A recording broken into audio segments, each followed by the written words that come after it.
Hello and welcome to 90 Production Films and Music. I am Dikshant and this is Inside a Movie.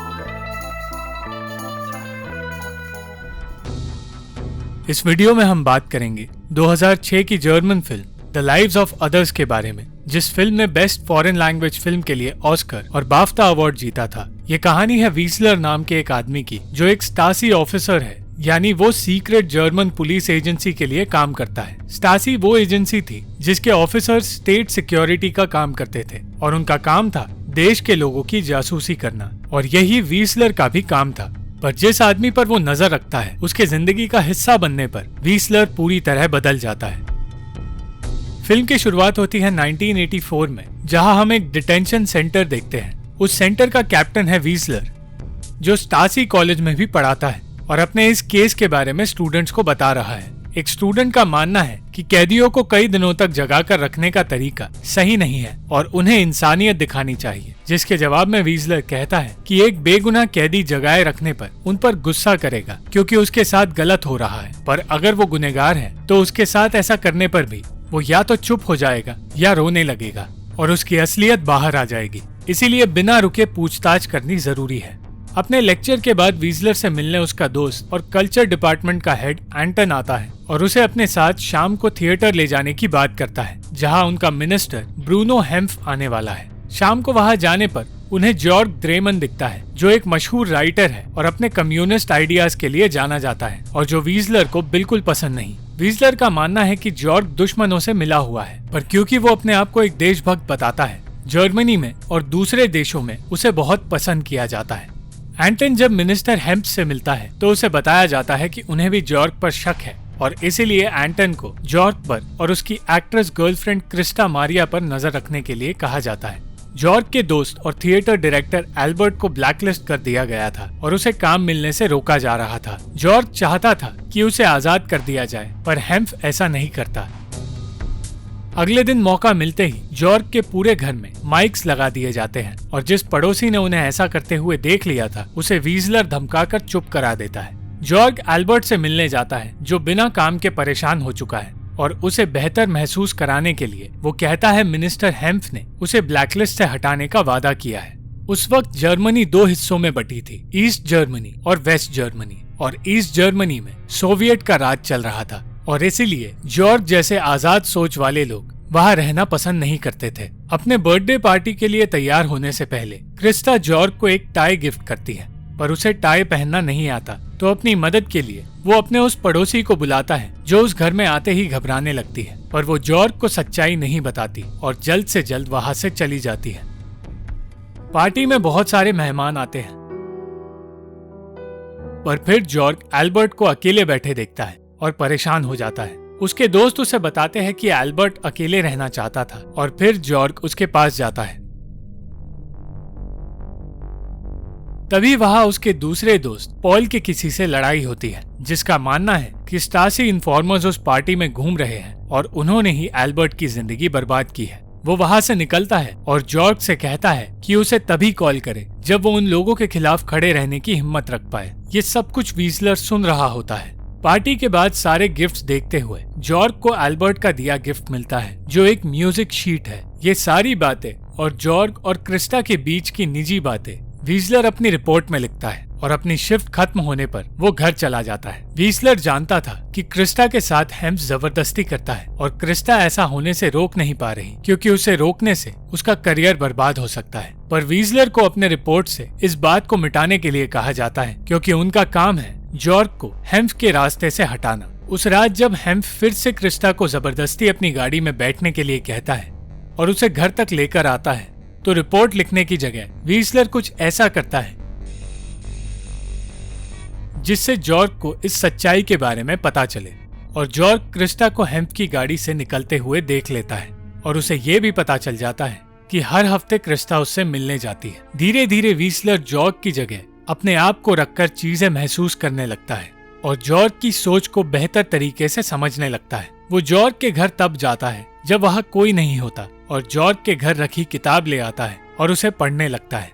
अगले दिन जॉर्ग को एक call आता है और उसे बताया जाता है कि उसके दोस्त एल्बर्ट ने खुदकुशी कर ली है, और तब ये खबर मिलने के दुख में वो वही गाना बजाता है जो उसे एल्बर्ट ने दिया था। इस सब से वीजलर को भी रोना आ जाता है।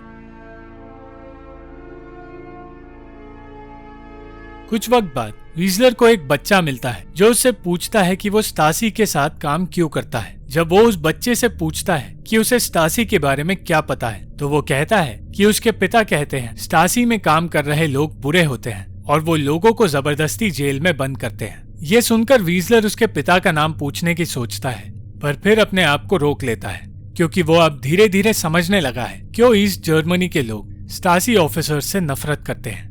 अगली रात क्रिस्टा हेम्फ से मिलने जाती है, पर उसके जाने से पहले जॉर्ग उसे रोकता है और कहता है कि उसे मजबूरी में हेम्फ को खुश करने की कोई जरूरत नहीं है। इस बात पर वो कहती है कि उसमें और जॉर्ग में कोई फर्क नहीं है। जॉर्ग भी जानता है कि वो लोग उसे बर्बाद कर सकते हैं और यहाँ राज कर रहे हैं, इसीलिए उनके साथ वो हर रोज समझौता करता है और उन दोनों को ही इस सिस्टम और उसके लोगों की जरूरत है, क्योंकि वो लोग फैसला करते हैं कि ईस्ट जर्मनी में कौन कैसे जिएगा और क्या करेगा। इस बार वीजलर उनकी और बातें सुनना चाहता था, पर फिर वहां उसका असिस्टेंट आ गया और उसे वहां से जाना पड़ा। वहां से निकलकर वीजलर एक बार में जाता है जहां कुछ वक्त बाद क्रिस्टा भी आती है, जो बहुत परेशान थी, और क्रिस्टा को हिम्मत देने के लिए वो उसके पास उसका एक फैन बनकर जाता है और कहता है कि वो एक सच्ची कलाकार है। क्रिस्टा कहती है कि वो कला के बदले अपने आप को बेचे तो उसके फैंस उसके बारे में क्या सोचेंगे, तो वो कहता है कि उसे ऐसा करने की कोई जरूरत ही नहीं, क्योंकि उसके पास हमेशा से कला है और लोग उससे प्यार करते हैं। ये बात सुनकर क्रिस्टा फिर से जॉर्ग के पास चली जाती है और हेम्फ के पास जाना छोड़ देती है। कुछ दिनों बाद जॉर्ग एक आर्टिकल लिखने का फैसला करता है जिसे वो वेस्ट में पब्लिश करना चाहता है। उस आर्टिकल में वो ईस्ट जर्मनी में सालों से हो रहे सुसाइड्स के लिए स्टेट सिक्योरिटी को दोषी ठहराता है और बिना अपना नाम दिए पब्लिश कराने में उसके दोस्त उसकी मदद करते हैं। उनका कहना है कि जॉर्ग के घर में सर्विलेंस की गई है, पर जॉर्ग ये मानता नहीं और वो लोग सच्चाई ढूंढने की तैयारी करते हैं। वो लोग कुछ ऐसी बातें कहते हैं जिन्हें अगर कोई स्टासी सुन लेता तो बॉर्डर पर उस बारे में बता देता और वेस्ट जर्मनी से एक एडिटर को अपने घर बुलाते हैं, पर इस बारे में वीजलर बॉर्डर पर किसी को नहीं बताता और अपनी रिपोर्ट में भी कुछ नहीं लिखता और ये राज अपने पास ही रखता है। जॉर्ग के लिए एक स्पेशल टाइपराइटर लाया जाता है जिससे किसी को पता ना चले वो आर्टिकल जर्मनी के किस हिस्से से किसने लिखा है, और उससे कहा जाता है कि इस टाइपराइटर के होने की सच्चाई वो किसी को पता ना चलने दे। ये बात बताने के लिए वीजलर रिपोर्ट लेकर ऑफिस जाता है, पर जब वो सुनता है उस सजा के बारे में जो उन लोगों को दी जा सकती है, वो अपनी रिपोर्ट छिपा देता है और कहता है कि वो अकेले जॉर्ग पर नजर रखना चाहता है, जिससे जॉर्ग को अपना आर्टिकल लिखने में मदद मिलती है।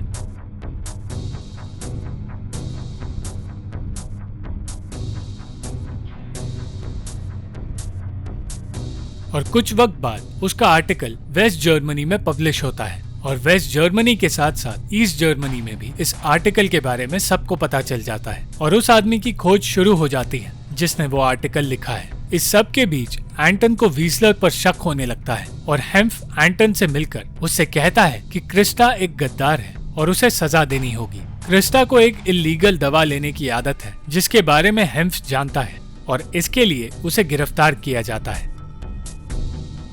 गिरफ्तार करने के बाद उसे ब्लैकमेल किया जाता है उस आर्टिकल की सच्चाई बताने के लिए और अपना करियर बचाने के लिए वो उन्हें बता देती है कि वो आर्टिकल जॉर्ग ने ही लिखा है।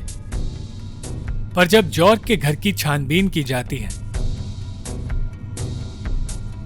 उन्हें वो टाइपराइटर नहीं मिलता। कुछ ना मिलने की खबर सुनकर वीजलर को राहत मिलती है और वो लोग वहां से चले जाते हैं। जॉर्ग के दोस्त जानते हैं कि क्रिस्टा ने सब कुछ उगल दिया है, पर जॉर्ग अब भी मानता है कि वो ऐसा नहीं कर सकती। अगले दिन वीजलर को ऑफिस में बुलाया जाता है और उसे बताया जाता है कि उन्हें सच का पता चल गया है और वो जानते हैं कि वो आर्टिकल जॉर्ग ने ही लिखा है। स्टासी के मन में पैदा हो रहे अपने ऊपर के शक को दूर करने के लिए वीजलर को क्रिस्टा से पूछताछ करनी पड़ती है और उस टाइपराइटर के बारे में पूछना पड़ता है। और तब क्रिस्टा को पता चलता है कि वीजलर उसका फैन नहीं बल्कि एक स्टासी ऑफिसर है। वीजलर को ना चाहते हुए उससे कड़ी पूछताछ करनी पड़ती है और धमकाना पड़ता है और डर के मारे क्रिस्टा घर के उस हिस्से के बारे में बता देती है जहां वो टाइपराइटर छिपाया हुआ है। इसके बदले में उसे आजाद कर दिया जाता है, पर कहा जाता है कि अब से क्रिस्टा स्टासी की मुखबिर है। उसके वहाँ से निकलने से पहले वीसलर जॉर्ग के घर पहुँचता है और उसे बचाने के लिए उसके घर आने से पहले ही वो घर में छुपाया टाइपराइटर निकालकर अपने पास रख लेता है। और कुछ वक्त बाद जब उसके घर की फिर से तलाशी लेने वो लोग वहाँ आते हैं तो जॉर्ग समझ जाता है कि क्रिस्टा ने उसे धोखा दिया है, पर इस बार भी उन लोगों को कुछ नहीं मिलता। क्रिस्टा को अपनी इस हरकत पर पछतावा हो रहा था और वो वीसलर की आंखों के सामने अपनी जान दे देती है। वीसलर उसे ये बताने की कोशिश करता है कि उसने टाइपराइटर छिपा दिया था, पर तभी वहां जॉर्ग आता है और उन दोनों की आंखों के सामने क्रिस्टा की मौत हो जाती है।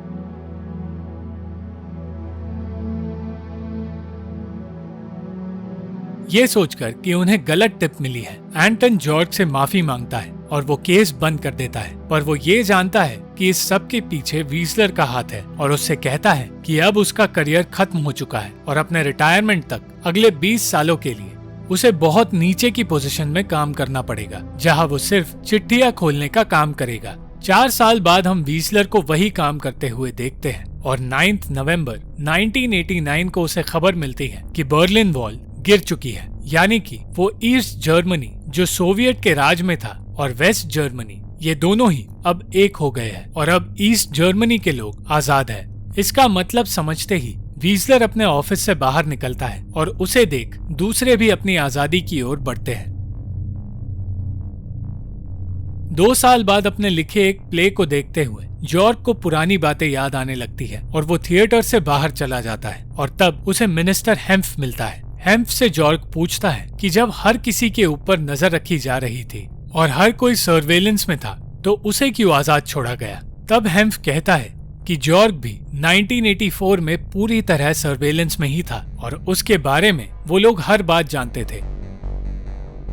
ये सुनकर वो अपने घर जाता है और हर कोने की तलाशी लेता है और तब उसे सच्चाई का पता चलता है।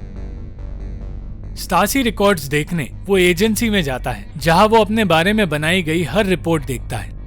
उसे उस पर नजर रखने वाले ऑफिसर का नाम तो नहीं पता, पर उसे उसका कोड मिल जाता है और फाइल्स देखने पर उसे समझ आता है कि जिस वक्त वो टाइपराइटर निकाला गया उस वक्त क्रिस्टा कैद में थी, जिसका ये मतलब है कि उसे किसी और ने बचाया था। ये जानने पर कि उस ऑफिसर का डिमोशन हो गया था, उसे पता चल जाता है कि उस ऑफिसर ने ही उसे बचाया है और तब रिकॉर्ड्स में उसे उसकी पहचान मिल जाती है। जॉर्ग वीसलर को ढूंढने निकलता है ताकि वो उसका शुक्रिया अदा कर सके और तब वो देखता है कि वीसलर एक पोस्टमैन की नौकरी करके अपनी जिंदगी अकेले बिता रहा है। वो समझ नहीं पाता कि वो वीसलर का शुक्रिया अदा कैसे करे और बिना उससे मिले ही वो वहां से निकल जाता है। 2 साल बाद वीसलर की नजर एक बुक स्टोर पर पड़ती है जहां जॉर्ग की नई किताब रखी गई है, जिस किताब का नाम उसी गाने पर रखा गया है जो एल्बर्ट ने जॉर्ग को दिया था और जो गाना वीसलर ने भी सुना था। किताब की एक कॉपी को खोलने पर वीसलर देखता है कि जॉर्ग ने वो किताब वीसलर को डेडिकेट की है और इस बात से भावुक होकर वीसलर वो किताब खरीद लेता है। और जब उससे पूछा जाता है कि वो ये किताब किसी को गिफ्ट करना चाहता है तो वो कहता है नहीं, ये किताब मेरे लिए है। Thank you for watching the video. अगर आपको ये वीडियो पसंद आई तो लाइक, शेयर और कमेंट जरूर करना और चैनल को सब्सक्राइब करना मत भूलना।